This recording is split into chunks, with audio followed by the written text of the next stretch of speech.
अलबरका institute of investing and trading YouTube channel पर आपका इस्तकबाल है। मोहतरम नाजरीन, आज हम एक ऐसी स्मॉल कैप कंपनी का टेक्नो फंडा एनालिसिस करने जा रहे हैं कि जिस कंपनी के अगर डेटा को देखा जाए तो हमें ये नज़र आता है कि कंपनी का जो मुस्तकबिल है वो बहुत रोशन है और इस कंपनी के मल्टी बैगर बनने के चांस है।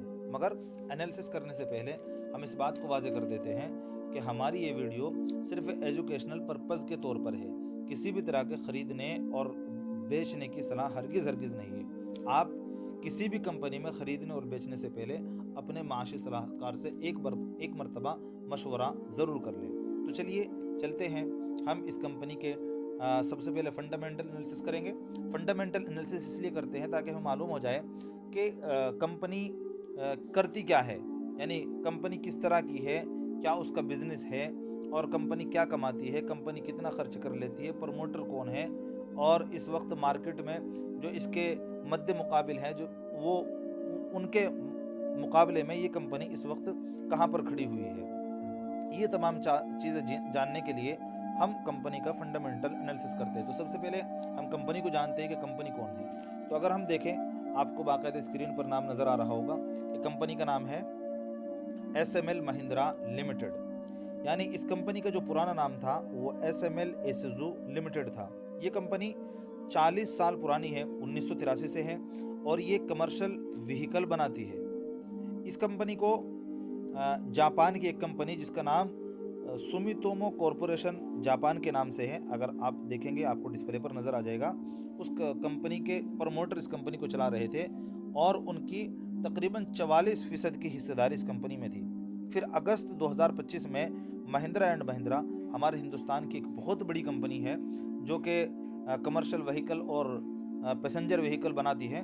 तो उस कंपनी ने इसको एक्वायर कर लिया है, यानी जो स्टेक प्रमोटर के पास था 44% के आसपास वो भी, और इसके अलावा FI से भी कुछ स्टेक खरीद करके 58% की हिस्सेदारी इस कंपनी के अंदर ख़रीद ली।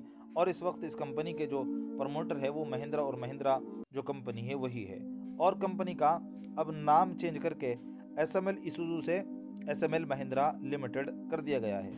आपको बहुत सारे ब्रोकर पर अभी भी इसका पुराना नाम SML ईसुजू दिखेगा और कुछ ब्रोकर पर आपको इसका नाम SML महिंद्रा नज़र आएगा। तो ये कंपनी का एक तारुफ है। आइए अब हम देखते हैं कि कंपनी चूँकि ये बात तो आ गई है कमर्शियल व्हीकल, कमर्शियल गाड़ियाँ बनाती है, मगर किस तरह की गाड़ियाँ बनाती है, चलिए हम उसको तफसील से समझने की कोशिश करते हैं। तो इस चीज़ को समझने के लिए हम कंपनी की वेबसाइट पर गए और हमने जाकर के देखा कि कंपनी किस तरह की गाड़ियाँ बनाती है। तो हमने देखा कि कंपनी बंद वाले जो कंटेनर होते हैं जिसमें मुख्तलिफ तरह के सामान इधर से उधर ट्रांसफ़र किए जाते हैं, इस तरह के ट्रक बनाती है, कंटेनर बनाती है। ये कंपनी ऑन रोड सर्विस वाली गाड़ियाँ बनाती है, यानी आपने शहरों के अंदर देखा होगा कि आइसक्रीम वगैरह सेल करने के लिए इस तरह की गाड़ियाँ होती हैं कि जिनके ज़रिए से आइसक्रीम वगैरह सेल की जाती है। इसी तरीके से ये कंपनी कचरा उठाने वाली गाड़ी बनाती है, ये कंपनी स्कूल बसें भी बनाती है और ये कंपनी पुलिस वैन भी बनाती है। आपने देखा होगा कि फ़ौजियों को इधर से उधर ट्रांसफ़र करने के लिए इस तरह की गाड़ी का भी इस्तेमाल किया जाता है। ये कंपनी एम्बुलेंस भी बनाती है, ये कंपनी खुली बॉडी वाले ट्रक भी बनाती है और ये कंपनी डंपर भी बनाते हैं। यानी डंपर आप जानते होंगे, रोड बनाने के लिए जो कंस्ट्रक्शन साइड पर जिस तरह की ट्रकों की ज़रूरत पेश आती है उनको डंपर बोलते हैं, ये वो भी बनाती है। और आप इस फ़ोटो के अंदर, इस तस्वीर के अंदर देख सकते हैं कि कितनी तरह की गाड़ियाँ ये कंपनी बना रही है। यानी इससे मालूम होता है कि हिंदुस्तान में के कमर्शियल व्हीकल जो होते हैं, कमर्शियल व्हीकल जितने तरह के तकरीबन बनते हैं वो तमाम तरह की ये कंपनी बनाती है। इससे भी बढ़कर बात ये है कि अब ये कंपनी इलेक्ट्रिक व्हीकल के अंदर भी कदम रख रही है, यानी जो पुराना सेगमेंट है डीजल और CNG वाला, उसमें तो ये गाड़ियाँ बनाती है। जो इनकी बसें हैं वो और जो इनके ट्रक हैं वो आपको डीजल में भी मिलेंगे और CNG में मिलेंगे। मगर अब कंपनी अपनी EV यानी बैटरी वाली बस भी बना रही है और बल्कि लॉन्च भी करती है, जिसका नाम कंपनी ने रखा है हीरोई EV के नाम से। आप ऊपर डिस्प्ले पर देख भी सकते हैं कि बस के डिस्प्ले पर नाम भी लिखा हुआ आ रहा है SML ईसुजू लिमिटेड करके। तो ये कंपनी अब इलेक्ट्रिक बस भी बना रही है और जो ये बस बनाई है तो मैंने तफसीलात जा कर के देखी बस 32 सीटर बस है जो एक मरतबा चार्ज होने पर 200 किलोमीटर की रेंज इस बस की है। तो नाज़रीन इकराम, ये तो तफसीलात थी जिससे हम ये जान पा रहे हैं कि कंपनी का असलन काम क्या है। आइए अब ज़रा हम ये भी देख लेते हैं कि कंपनी जो ये बसें बना करके, ट्रक बना करके जिनको सेल कर रही है, गाड़ियाँ बना करके जो सेल कर रही है, तो कहीं ऐसा तो नहीं है कि बना रही है और ख़र्च कर रही है और जो आमदनी है उससे ज़्यादा खर्च हो रहा है, यानी कंपनी कुछ बचा ही नहीं पा रही है। अगर ऐसी सूरत हाल है तो फिर ऐसी कंपनी में जाने का क्या ही फ़ायदा। वो चाहे बस नहीं है, ट्रक नहीं, इसके अलावा वो हवाई जहाज़ भी बनाती हो, ट्रेन भी बनाती हो, तब भी कोई फ़ायदा नहीं है। तो चलिए एक बार जा करके इस कंपनी का हम डेटा भी देख लेते हैं कि आया कंपनी क्या कमाती है और क्या खर्च कर लेती है। तो नाजरीन, ये बात जानने के लिए कि कंपनी के फंडामेंटल कैसे हैं, हम आ गए हैं Screener.com पर और हम यहाँ पर चेक करते हैं कि आया कंपनी का डेटा क्या है। तो अगर हम चेक करें तो हमें मालूम होगा कि कंपनी का जो मार्केट कैप है वो तकरीबन 4800 करोड़ का है, यानी 5000 करोड़ के आसपास है। कंपनी का जो PE है वो 33 है, ROC 27 है, बहुत शानदार है। और कंपनी का ROE अगर हम चेक करते हैं तो 36 है, बहुत शानदार है। अगर कंपनी के ऊपर हम कर्ज़ा देखें कि कंपनी ने कितना कर्ज़ा लिया हुआ है, यानी जिसको बोलते हैं डेब्ट टू इक्विटी, तो वो भी 1 से नीचे है, यानी सिर्फ आधे के आसपास है। तो ये अगर हम डेटा देख रहे हैं तो हमें ये नज़र आ रहा है कि ये डेटा तो बहुत अच्छा है, बहुत शानदार है, यानी पॉजिटिव है। चलिए अब हम देख लेते हैं कि कंपनी की सेल कितनी है और कंपनी उस पर कमाती क्या है। तो अगर हम पिछले तकरीबन 10 साल का डेटा देखते हैं 2016 से 2025 तक का, तो हमें ये नज़र आएगा कि 2016 से 2022 तक का जो डेटा है ना, वो कंपनी का कुछ मिला जुला है। यानी कंपनी कहीं पर पहले प्रॉफिट में थी, उसके बाद लॉस में आ गई। मगर पिछले अगर हम 4 साल का अगर डेटा देख रहे हैं 2023, 24 और 25, तो हमें ये नज़र आएगा कि कंपनी की सेल 2023 में 1800 करोड़ थी, बढ़ कर के तकरीबन 2200 हो गई, फिर 2400 करोड़, और अभी तक जो सेल है वो 2500 करोड़ को क्रॉस कर गई है। नेट प्रॉफिट, ऑपरेटिंग प्रॉफिट अगर हम देखते हैं 82 करोड़ से बढ़ कर के 180 करोड़, उसके बाद 235 करोड़ और अब 255 करोड़।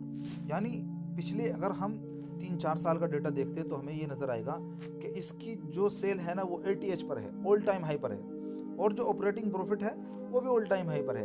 अगर हम OPM देखते हैं यानी ऑपरेटिंग प्रॉफिट मार्जिन, तो मार्जिन भी आप देखिए 4% से बढ़ कर के सीधा 10% हो गया है। इसी तरीके से अगर हम नेट प्रॉफिट पर नज़र डालते हैं तो 20 करोड़ से 108, 122 और 141, यानी पिछले 4 साल अभी मुकम्मल नहीं हुए और 7 गुना नेट प्रॉफिट इस कंपनी का बढ़ गया है। तो ये बहुत अच्छा पॉजिटिव साइन है, जिससे हमें ये नज़र आ रहा है कि हाँ, कंपनी अब एक टर्निंग पॉइंट पर खड़ी हुई है। यही चीज़ अगर हम कंपाउंडिंग सेल्स ग्रोथ पर देखेंगे तो देखो पिछले 10 साल की सेल सिर्फ 8% के हिसाब से बढ़ी थी, और 5 साल का अगर डेटा देखते हैं 16% के, लेकिन पिछले 3 साल का डेटा अगर हम देखते हैं तो 37% के हिसाब से सेल कंपाउंडिंग हुई है। ये चीज़ है जो हमें बता रही है कि हाँ, कंपनी अब किस रुख को जा रही है। नाजरीन, चलिए अब हम देख लेते हैं कि कंपनी के रिजर्व और कंपनी के ऊपर कर्ज क्या है। तो वही अगर हम पिछले 4 साल का डेटा देखते हैं जब से कंपनी एक टर्निंग पॉइंट पर है, तो हमें ये नज़र आता है कि 2022 में जो रिजर्व थे वो 147 करोड़ थे, फिर 163 हो गए, फिर 271, फिर 368 और अब 430 करोड़ के तकरीबन रिजर्व है। वहीं पर अगर हम कर्जे की बात करें तो हमें ये नज़र आएगा कि 2022 में 298 करोड़ का कर्जा था, घट करके 265 रह गया। उसके बाद कंपनी का कर्जा बढ़ा 2024 में 421 करोड़ हुआ, उसके बाद में वहाँ से घट करके 327 करोड़ और अभी सिर्फ 250 करोड़ के आसपास कर्ज है, जिससे ये मालूम हो रहा है कि कंपनी चाहती है कि अपने कर्जे को कम करे ताकि इंटरेस्ट के अंदर कम से कम इनकी जो कमाई है वो जाए। वहीं पर अगर हम कैश फ्लो की बात करें तो 2022 में नेगेटिव था, 2023 में पॉजिटिव हो गया 90 करोड़, उसके बाद 24 में 50 करोड़ फिर से नेगेटिव चला गया, शायद कर्जे की वजह से, और अभी 2025 में अगर हम देखते हैं तो 250 करोड़ के कंपनी के पास अभी कैश फ्लो मौजूद है। ये बहुत अच्छा पॉजिटिव साइन है। और अगर हम कैश फ्रॉम इन्वेस्टिंग एक्टिविटी देखें तो ये माइनस में है, और ये माइनस में होना ही अच्छा होता है, इसका माइनस में होना ही अच्छा होता है। अगर आप चाहते हैं कि मैं इसके ऊपर भी एक तफसीली वीडियो बनाऊं कि कैश फ्रॉम ऑपरेटिंग एक्टिविटी ये पॉजिटिव होना क्यों अच्छा होता है और कैश फ्रॉम इन्वेस्टिंग एक्टिविटी ये नेगेटिव होना क्यों अच्छा होता है, तो आप मुझे कमेंट में बताइए, मैं इसके ऊपर भी एक वीडियो इंशाल्लाह बना दूंगा। आइए अब हम देखते हैं कि कंपनी के प्रमोटर के पास, यानी कंपनी के जो असल मालिक है, जो कंपनी को रन करते हैं, चलाते हैं, उनकी हिस्सेदारी कितनी है। तो जैसा कि मैंने शुरू में बताया था कि कंपनी को एक जापानीज़ कंपनी रन कर रही थी और उन्हीं की हिस्सेदारी थी इसके अंदर तकरीबन 44% की। मगर अब इसको महिंद्रा एंड महिंद्रा ने एक्वायर कर लिया है। अगर हम तफसीलात देखना चाहें तो हम यहाँ जा कर के ऑपरेटर के नाम के आगे हम एक मरतबा क्लिक करेंगे तो हमें ये नज़र आ जाएगा कि देखिए पहले कंपनी के जो प्रमोटर थे तो वो वही जापानी कंपनी वही थे, और अभी अगर हम देखते हैं तो यहाँ पर महिंद्रा एंड महिंद्रा का नाम जुड़ गया है। तो जो जापानी प्रमोटर थे उनसे अब जो कंपनी के मालिक हैं वो महिंद्रा एंड महिंद्रा हो गया है। इन्होंने पूरा 44% के आसपास का इनका स्टेक खरीद लिया है। और इसके अलावा भी अगर हम जाकर के चेक करते हैं कि डीआईज के पास, एफआईज के पास जो 15% का स्टेक था उसमें से भी तकरीबन 14% इन्होंने ख़रीद लिया है। तो अगर हम मोटा मोटा देखते हैं तो हमें यह नज़र आता है कि इस वक्त पब्लिक के पास सिर्फ 38% की हिस्सेदारी है।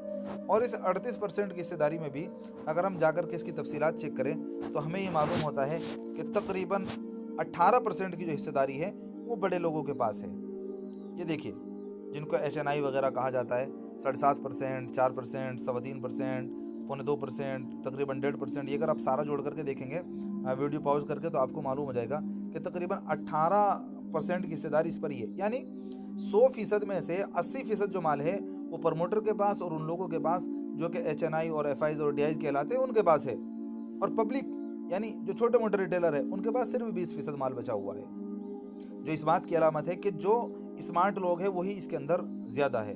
तो अभी तक जो हमने कंपनी का फंडामेंटल चेक किए हैं वो हमें मुस्बत नज़र आते हैं। हाँ, कंपनी के अंदर एक बड़ा मनफी पहलू है, वो क्या है कि आप हमेशा एक बात याद रखें, ये कंपनी स्मॉल कैप है। स्मॉल कैप यानी बहुत छोटी कंपनी है। तो छोटी कंपनी के अंदर रिस्क ये होता है कि कुछ भी थोड़ा बहुत इधर उधर हुआ ना तो कंपनी फ़ौरन कोलैप्स कर जाती है। ये एक बड़ा मसला होता है। बड़ी जो कंपनी होती है जैसे महिंद्रा है, टाटा है, मारुति सुजुकी है, ये इतनी बड़ी कंपनियां हैं कि मान लीजिए इनके ऊपर कोई हादसा आ गया, 10,000 करोड़ रुपए का कोई मसला हो गया तो ये कंपनी झेल जाती है, क्योंकि इनका प्रॉफिट इतना होता है। मगर जो छोटी कंपनी होती है वो बहुत बड़े हादसे को झेल नहीं पाती, इसलिए इनके अंदर रिस्क भी बहुत होता है। मगर इनके अंदर अपॉर्चुनिटी बहुत बड़ी होती है, क्योंकि इनके ग्रोथ होने के चांसेस बहुत होते हैं। इनके ग्रोथ के चांसेस बहुत होते हैं। अभी आप सोच करके देखें, इस कंपनी का जो मार्केट कैप है वो सिर्फ 5,000 करोड़ का है, और इसको जिस कंपनी ने एक्वायर किया है, ख़रीदा है, महिंद्रा एंड महिंद्रा, अगर आप जाकर के एक बार चेक करेंगे कि महिंद्रा एंड महिंद्रा का मार्केट कैप कितना है तो आपको मालूम हो जाएगा। आप चेक कीजिए नाजरीन, महिंद्रा का मार्केट कैप 4.5 लाख करोड़ का है, यानी वो कंपनी इससे 100 गुना बड़ी है, 100 गुना। तो इतनी अपॉर्चुनिटी इस कंपनी के अंदर मौजूद है। बट रिस्क भी ऐसा है कि आपका पैसा ज़ीरो हो सकता है। तो आप इन्वेस्ट करने से पहले, पैसा लगाने से पहले ज़रूर अपने माशी सलाहकार से एक मरतबा मशवरा ज़रूर कर लें। तो ये हमने इसके ऊपर इसका फंडामेंटल एनालिसिस किया है। आइए अब सिर्फ ज़रा सी देर में यानी 2 मिनट के अंदर इसका टेक्निकल एनालिसिस भी कर लेते हैं। नाज़रीन, इस वक्त हम आ गए हैं ट्रेडिंग व्यू पर और हमने चार्ट लगा लिया है SML महिंद्रा का, और हमने मंथली चार्ट लगाया है ताकि हम इसकी पूरी हिस्ट्री चेक कर सके। तो मंथली चार्ट लगाने पर हमें ये बात मालूम हुई कि इस कंपनी का पहले ATH जो 1 अप्रैल 2000 यानी अप्रैल 2015 में लगा था वो 1670 रुपये का था। और उसके बाद में फिर इस कंपनी ने जो दूसरा हाई बनाया था वो यहाँ पर 2480 फरवरी 2024 में। और उसके बाद में जो कंपनी का असल हाई जो लगा है अभी जो रिसेंटली 2025 में लगा है वो ये है 4740 रुपये का। आइए अब हम चलते हैं इस कंपनी के डेली चार्ट पर और हम जाकर के चेक करते हैं कि यहाँ की सूरत हाल क्या है। तो अगर हम देखेंगे तो हमें ये मालूम होगा कि अभी हमने पिछला डेटा देखा है फंडामेंटल में, वहाँ में मालूम हुआ कि अगस्त में महिंद्रा ने यहाँ पर इस कंपनी को एक्वायर किया है। मगर अगर हम रैली देखते हैं तो कंपनी में तो अगस्त से पहले ही रैली स्टार्ट हो गई थी। ये देखिए यहाँ नज़र दौड़ाइए, यहाँ पर तो अगस्त से पहले ही रैली स्टार्ट हो गई थी। और अगर हम एक बार इसको यूँ देखना चाहें कि कितनी बड़ी रैली यहाँ पर एक कंपनी ने दी थी, तो नाजरीन अगर मैं देखता हूँ तो मेरे को नज़र ये आता है कि कंपनी ने 172% की रैली 24 जून 2025 से 26 अगस्त में सिर्फ 2 महीने में 172% के रिटर्न दिए थे इस कंपनी ने। अब जाहिर सी बात है, अगर कंपनी इतनी चलेगी तो फिर थोड़ी बहुत नीचे तो आएगी ना। उसके बाद में कंपनी रिट्रेसमेंट के लिए नीचे आई है। और अभी अगर हम देख रहे हैं तो मेरे को ये नज़र आ रहा है कि आप चेक कीजिएगा, देखिए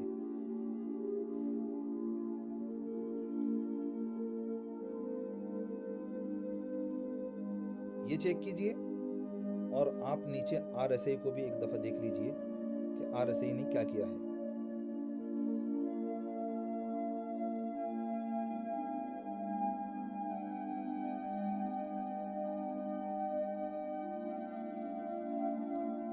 तो देखने पर यह महसूस हो रहा है कि यहाँ पर RSI डाइवर्जन हुआ था और उसके बाद अभी इस लो से, यानी जो रिसेंटली लो लगाया था वहाँ से भी तकरीबन 15 से 18% के आसपास मेरे अंदाजे के मुताबिक कंपनी चल चुकी है। यस, हाई के हिसाब से देखें तो 23%, और जहाँ इस वक्त क्लोजिंग प्राइस चल रहा है उसके हिसाब से हाँ तकरीबन 20% के एतबार से ये कंपनी चल चुकी है। तो ये इस कंपनी के टेक्नो फंडामेंटल थे जो हमारे नज़रिए से थे। और मैंने ये बात पहले वाज़ेह कर दी थी कि हमारी जो वीडियो है सिर्फ तालीमी है, यानी एजुकेशनल पर्पज़ के लिए, इस चीज़ को देखने के लिए कि जब हम किसी कंपनी का टेक्नो फंडा एनालिसिस करते हैं तो किस तरीके से होता है। ये किसी भी तरह से ख़रीदने और बेचने की सलाह नहीं है। अगर आपको वीडियो पसंद आई है तो हमारे चैनल को सब्सक्राइब कर लीजिए और आई बटन को प्रेस कर लीजिए, ताकि जब भी हम कोई नया वीडियो अपलोड करें तो आपके पास इसका नोटिफिकेशन पहुंच जाए। और हाँ, मैंने आपसे वादा किया था एक और कंपनी के ऊपर डिटेल के साथ वीडियो बनाने का, जिसका चार्ट ये था। अभी आज ही शाम तक इसके ऊपर भी डिटेल के साथ में इसका टेक्निकल और फंडामेंटल के ऊपर वीडियो आ जाएगी, तो आप ज़रूर इस वीडियो को भी देखें। शुक्रिया, जज़ाकल्लाहु खैर।